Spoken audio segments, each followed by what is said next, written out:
this off. Probably you'll be able to hear it. Okay, so hi. It's been so long since I've gone live that different settings have come up, and I just realized after starting that I have to change settings in order to go horizontal. Cuckoo. So anyways, I wanted to come on and say hello, and I hope everyone is having a really happy Yule time. I just realized you can see my messy, we're on my bed, because this is like one of the only places I can go live right now. We still have an extremely full house. All right, I can't do it though. Whew, I gotta take this off. We have an extremely full house still, and so I can't really go live right now in the living room because all the boys are playing D&D. As a matter of fact, it's really cute. Actually, all the boys are playing a really cute, hi Lady Blind Wolf, D&D game where my son put in like Krampus and Frosty the Snowman, who's this big evil character, and so kind of funny. But anyways, hi, I missed everyone. Hi Donna. I haven't seen anyone in a long time, and I haven't seen you all in a long time. Hi Meadow. So I wanted to come on and say hello, give you kind of an update of what's been going on with us, where we're at, when videos will be starting.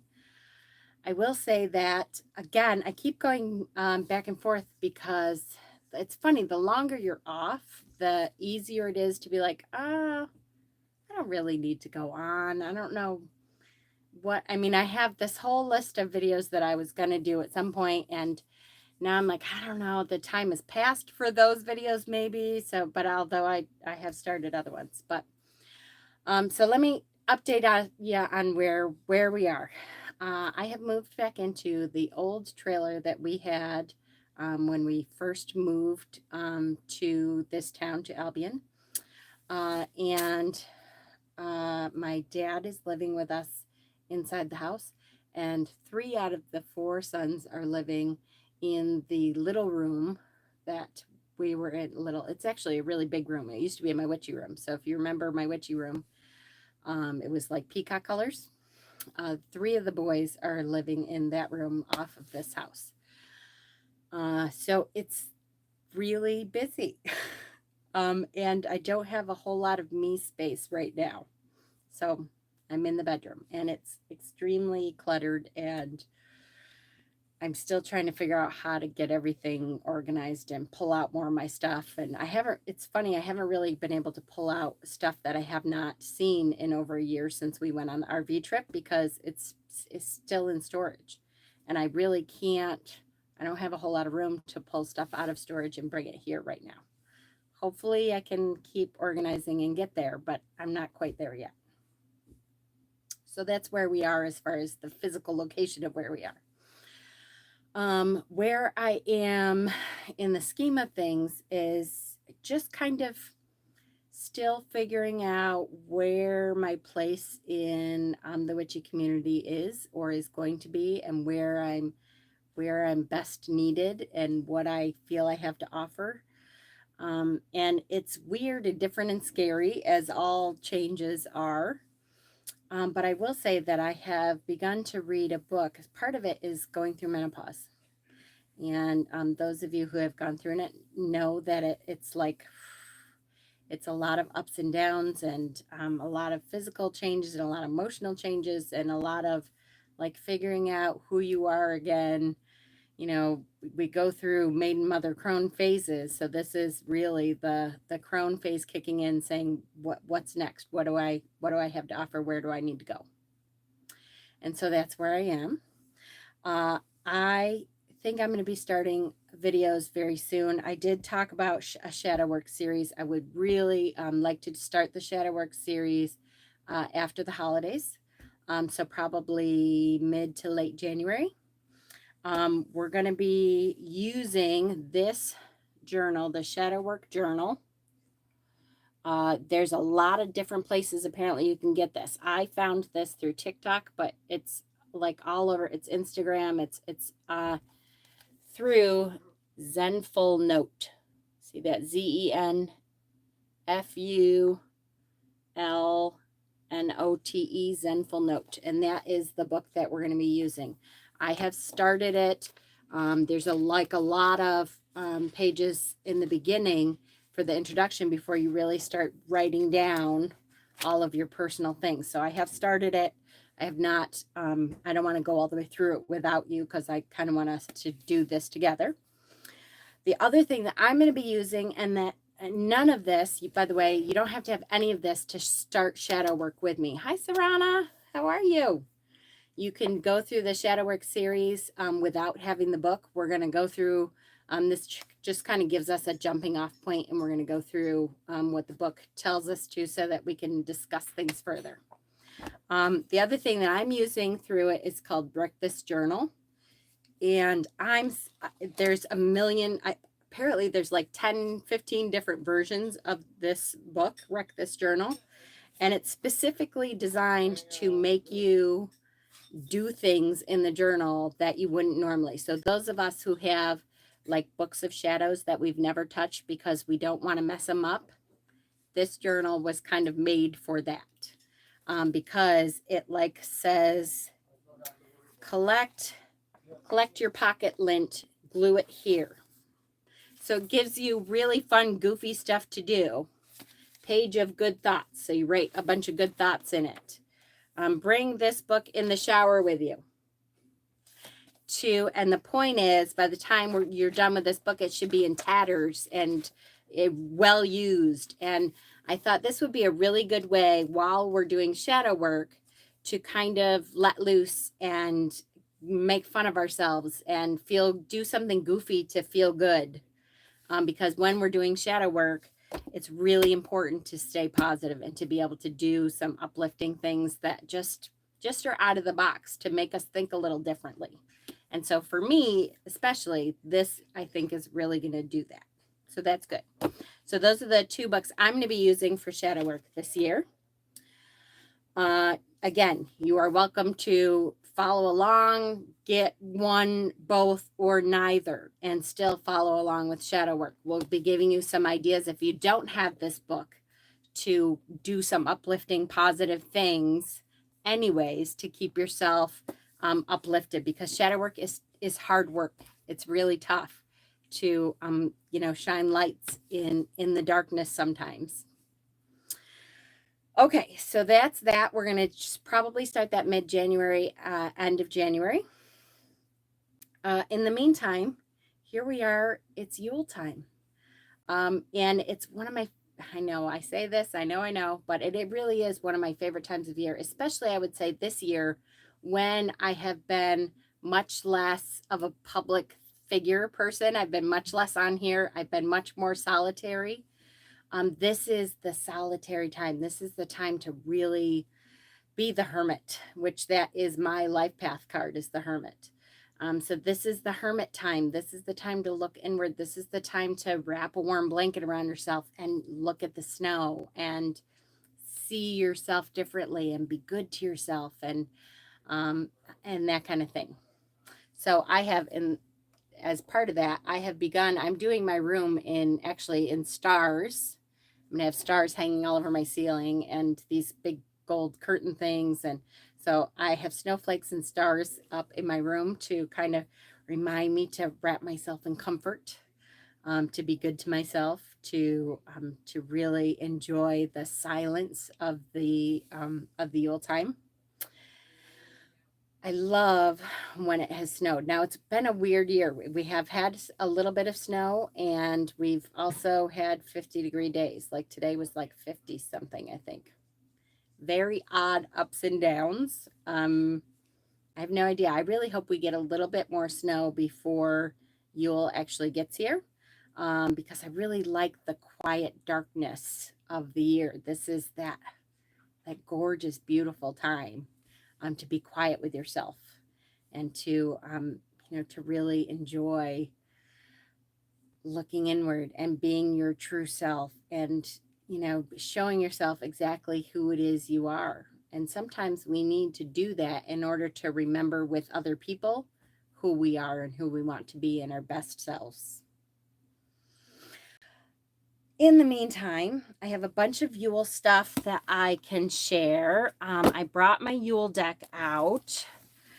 I have a story about Yule because I have shared a lot of Yuletide stories through the years on the channel. But I don't remember ever sharing the one about the Green Knight. So this is kind of a version of, if you know the Holly King and the Oak King story, that every year at the solstices, the Holly King and the Oak King battle it out, and one of them wins over. So the Yule King, he rules during the light half of the year, which it never makes sense to me, right? I'm always like, Yule King, why would he rule during the, but because his reign ends at Yule. And then the Oak King is quiet and is gathering strength.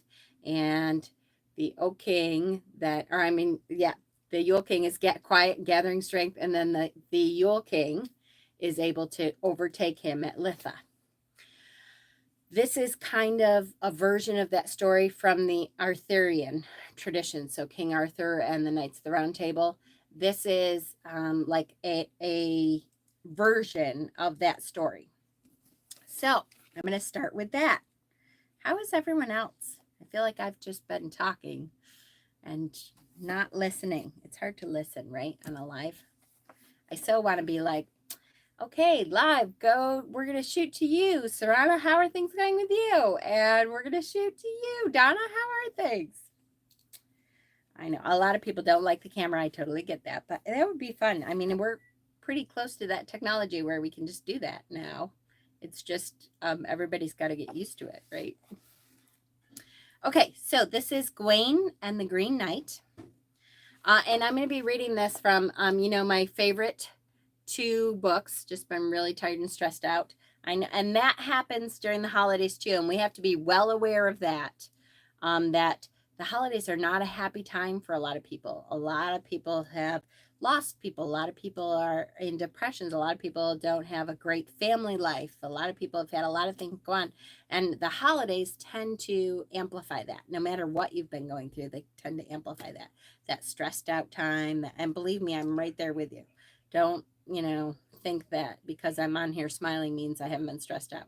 I have been, my son and I are Instacarting to try to get like Yule money, Christmas money together, and our rent is behind, but one step at a time. We just are gonna get through it. That's it. Okay, so this story comes from Ashleen O'Gaia. She has 2 books, one for the light half of the year, one for the dark half of the year, and this is the dark half of the year book. This is Celebrating the Seasons of Life, Samhain to Ostara. And so this is the Gawain and the Green Knight story. The story goes something like this. The custom at Arthur's court is that no feast is begun until there has been an adventure. And on this occasion, they're waiting for some sign that they may begin the Yule feast. Suddenly into the great hall comes an imposing knight, his great horse all draped in green, with a red bridle, and the knight's armor shining with green trim and feathers. So very Yuletide, right? Without a word, the knight rides to the king's dais, sidles up to the table, and in a gesture that only pretends to be a salute, upsets the queen's wine into her lap. So he spills her wine right into the queen's lap. Needless to say, all the chivalrous knights are outraged at this insult. They leap to their feet, no doubt upsetting more goblets in the process. Arthur quiets them and admirably holding his temper, for he recognizes this as the adventure they were waiting for, asks the strange knight what his business is with the court. Sire, says the knight, I have offended by spoiling the queen's wine, and in payment for the insult, hi Susie, I will let one of your knights behead me.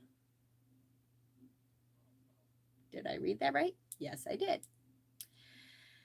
But, the Green Knight continues, I offer this only on the condition that 6 months hence, this same knight shall come to my dwelling and allow me to behead him in turn. And now, as you can also imagine, the murmurings become disapproving. None of the knights wants to dishonor himself by appearing unwilling to defend the queen against the Green Knight's rudeness. All of them are strong enough to behead the stranger. But then again, none of them are eager to put his own head on the block. Hi, Linda. I'm so glad to see everyone. I missed you guys. But Gawain, one of the youngest and most energetic of all the knights, draws his sword and without asking Arthur or Guinevere, cries, "The bargain is made. I will behead you now, sir, and meet you again in your court 6 months hence." And so it happens. A chopping block is brought into the hall. The Green Knight dismounts his steed and lays his head on the block, and right through his armor, Gawain swings his sword and in a single blow beheads the fellow. You won't have much trouble imagining the company's surprise when the Green Knight gets back onto his feet, collects his head from the corner where it rolled, remounts his steed, and with a wave, meant to reaffirm the bargain, rides away. Arthur, in his experience, used to such magical events, pauses for a few moments to let what has happened sink in, and then proclaims it's time to eat. "We have had our adventure," he declares, "and now we shall have our feast."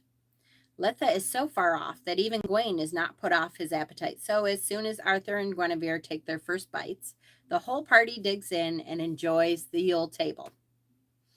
Many are the winter chores in a palace such as Camelot, and before long it's Imbolc. And not long after, Ostara rolls around. The year has well and truly turned towards the light now, and everyone's thoughts turns to Beltane, when 1 or 2 weddings are to be celebrated, and the woods around Camelot will be well enjoyed, even by those couples not formally handfasted this year. Everyone but Gawain is quite cheerful. He, however, realizes that Litha and his appointment with the Green Knight is not far off. In fact, he has to set out not long after Beltane, for the Green Knight's home is a few weeks' ride away. He stops for directions, an example more modern men should follow, at the castle of one Lord Bertilac, whose lady rather fancies Gawain, and in token of her chaste, I'm sure, affection, gives him a green scarf, which she bids him wear around his neck. Being chivalrous, he does as she asks. Lord Bertilac leads him to the Green Knight's home, and Gawain is wearing the scarf when he lays his head on the block the Green Knight has set up. Hi, Deb! How are you? I just watched your Yule video today with your pages, and I was gonna comment, but it won't let me comment on my TV, and my phone was dead. But I liked it. It was really cute. Thinking that he's led a satisfying and worthwhile life, if not a long one, Gawain waits for the Green Knight's blow to fall, and it does. Not once, not twice, but 3 times. But his head does not roll. In fact, and only by the Green Knight's 3rd blow, Gawain is only nicked. When he stands up in some amazement, as you might guess, the Green Knight introduces himself as Lord Bertilac. He didn't complete the first 2 strokes, he explains, because although Lady Bertilac gave Gawain ample opportunity, he did not give her more than a kiss. He was chivalrous. He was a gentleman with his wife. The nick from the 3rd blow was but a reprimand for Gawain accepting the scarf, which was offered as magical protection. The whole episode, Lord Bertilac tells Gawain, was to test the character of the Knights of the Round Table, and thanks to Gawain's bravery and honor, they are all well acquitted.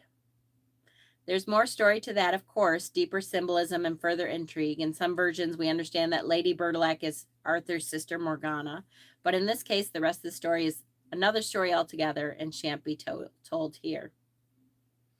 So, even after, in one form or another, at Yule and Litha, the submission of these knights to one another is remembered and reenacted. So if you are a follower of the Arthurian tradition or a sister of Avalon, this story is told often in place of the story of The Holly King and the Oak King, they tell the story of Gawain and the Green Knight. And it's very similar to the stories of the Oak King and the Holly King battling it out. So that is, I love that story. It's a great story. It's something different that I don't think I've told before.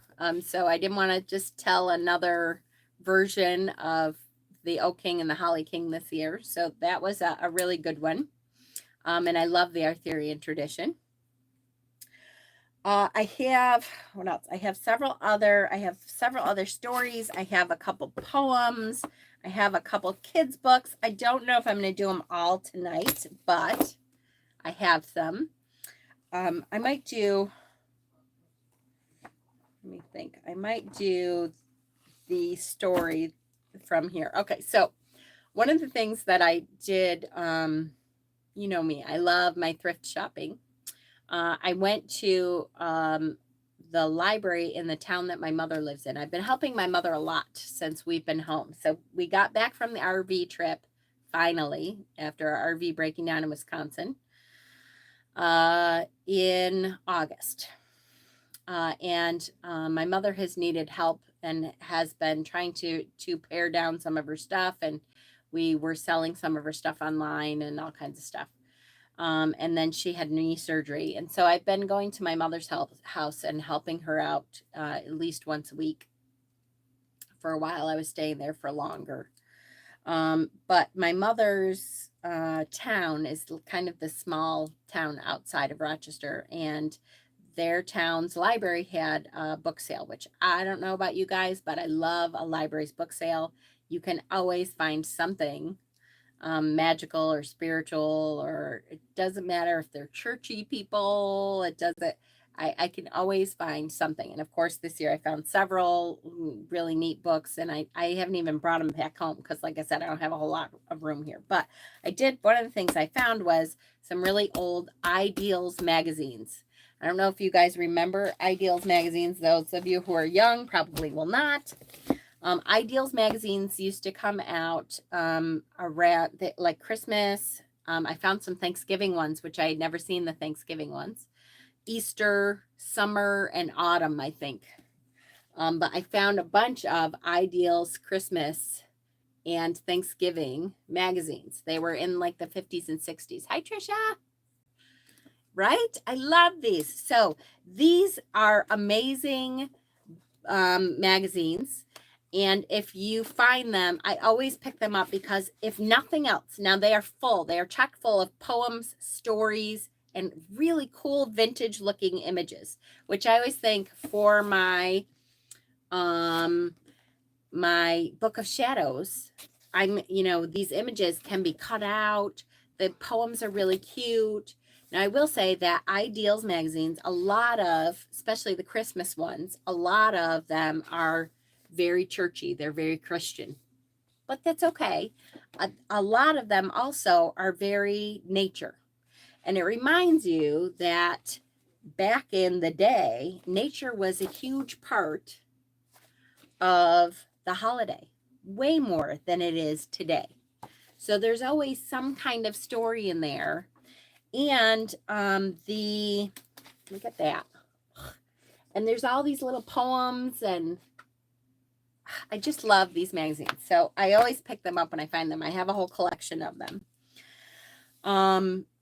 But I always find nature poems. Hi, Heather.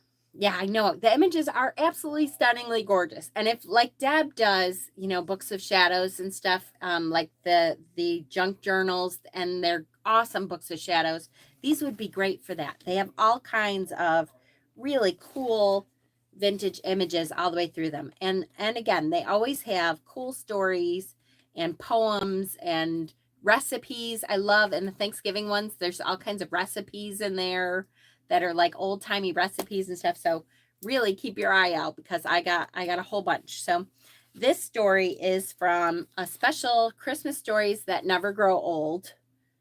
Ideals. Hi, Sonia. Did she say I don't remember those magazines? You're so young, Heather. It's okay. But yeah, it was 50s and 60s. So I remember them because my grandmother had them, I think. And so we always, and it was through the 70s too. I think they probably stopped in the 70s sometime. But this one is from 1959, copyrighted 1959. And I found a story in there that I thought, this is so cute, about the first Christmas tree. And it's a new story that I had never heard about the first Christmas tree. Now, as I said, a lot of these stories are, you're 54. Well, maybe your grandmother must not have collected them like I did. My grandmother grew up on a farm and she was an old Danish farmer, and just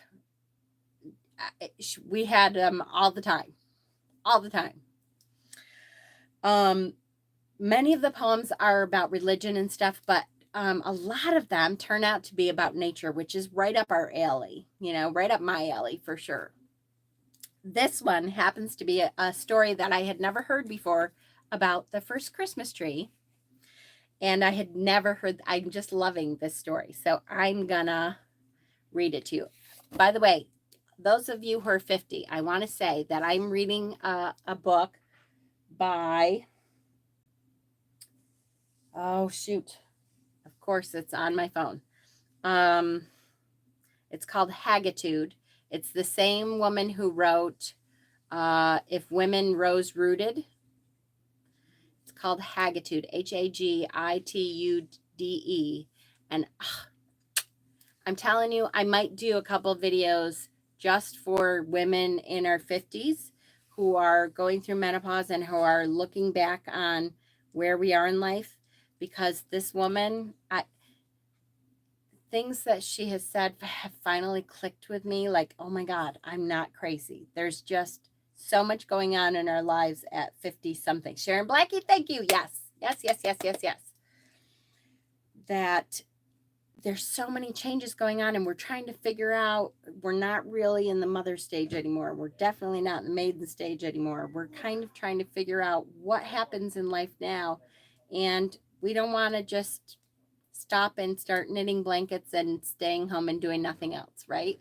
So there's a whole, she's just got such a great attitude. I just love her. So I may be doing some videos around menopause and stuff, which I realize is different from what I normally do and may not be for everyone, and that's okay.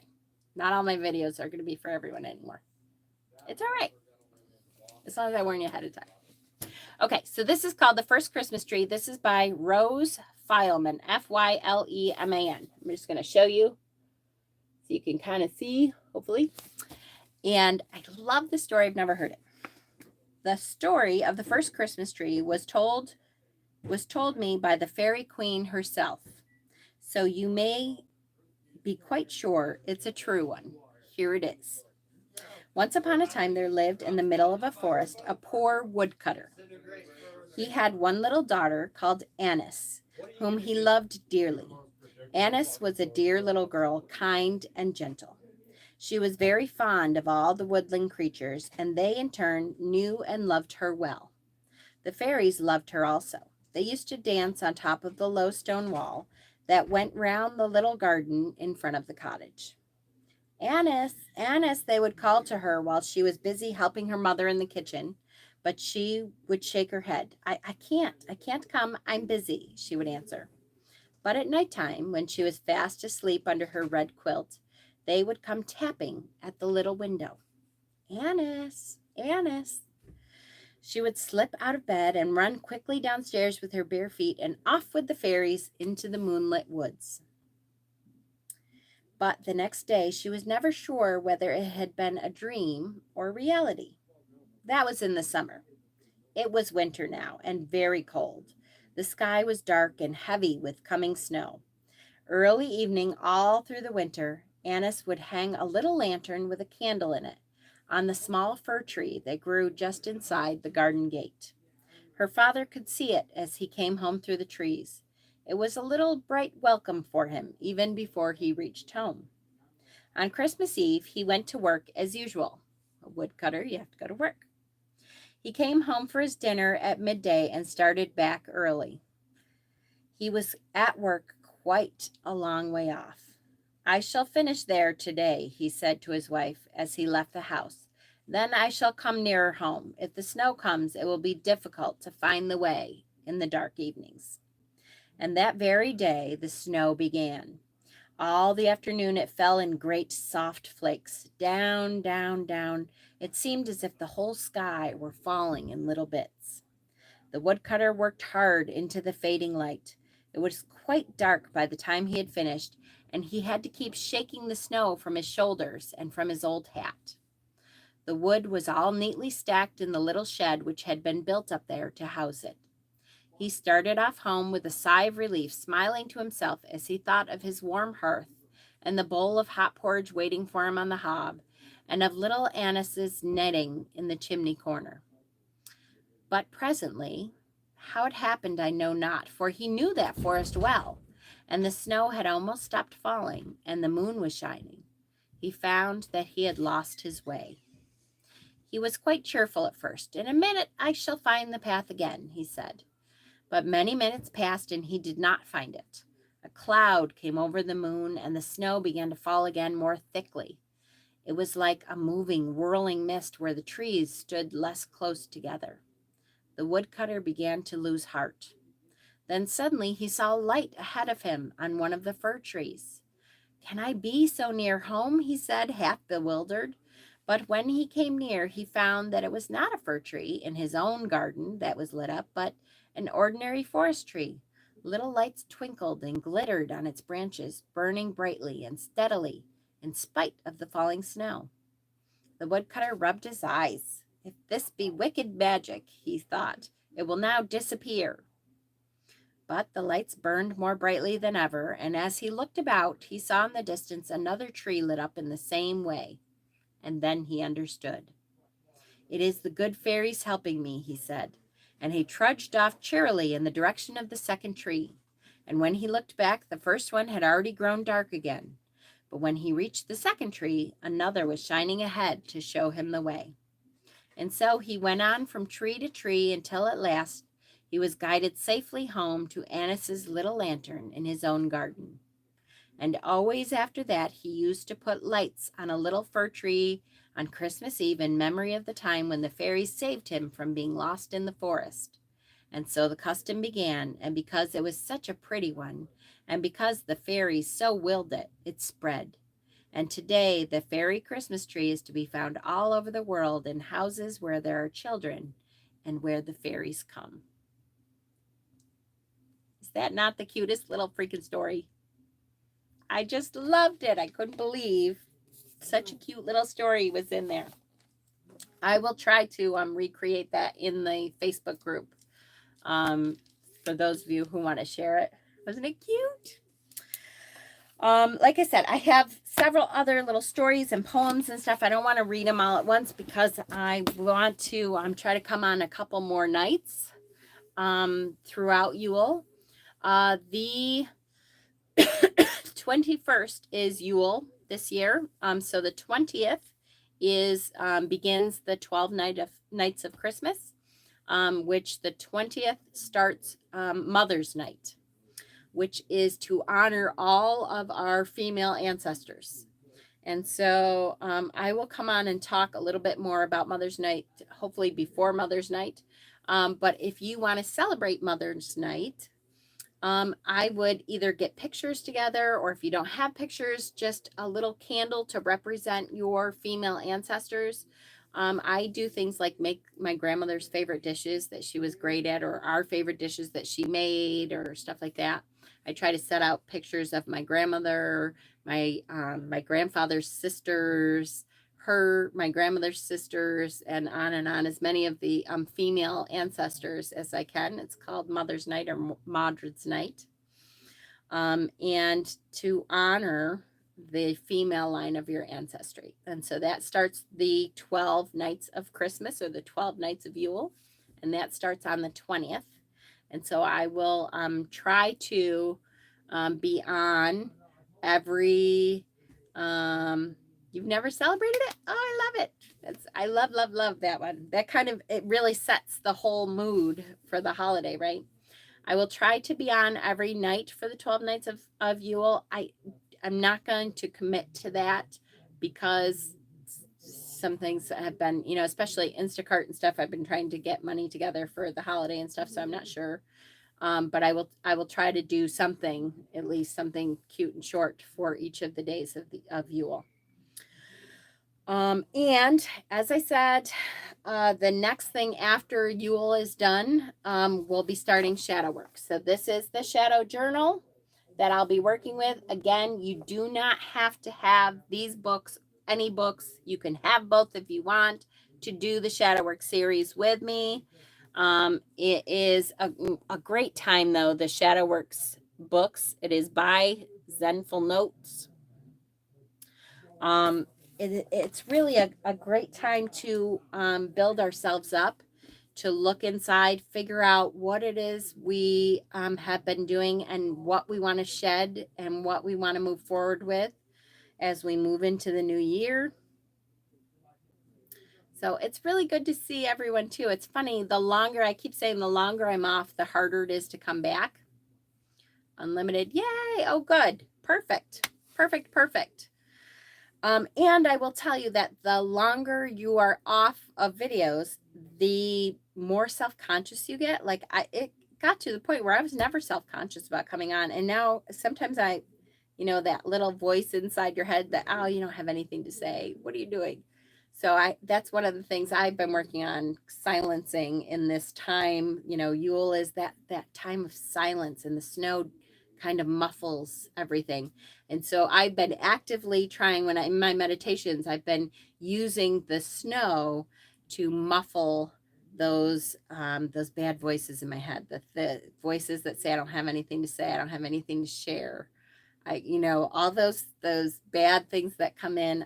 I've been using the snow and the darkness to kind of wrap around that and take it out and muffle that. So I really missed you guys. It was really nice to be back on. And I will really try to be back on a lot more. I'm going to try to, yay, I know I miss the community too. I really do. I'm going to really try to be back on more, even if it's just for a short hello and, read you a poem and say, this is what's been going on. I think it is really good to touch base with our community, and I've missed the community as a whole. So I'm so glad to be here. My kids are funny. I love you guys. So I will talk to you later. I'm not sure when I'll be on, but it'll be very soon, I promise.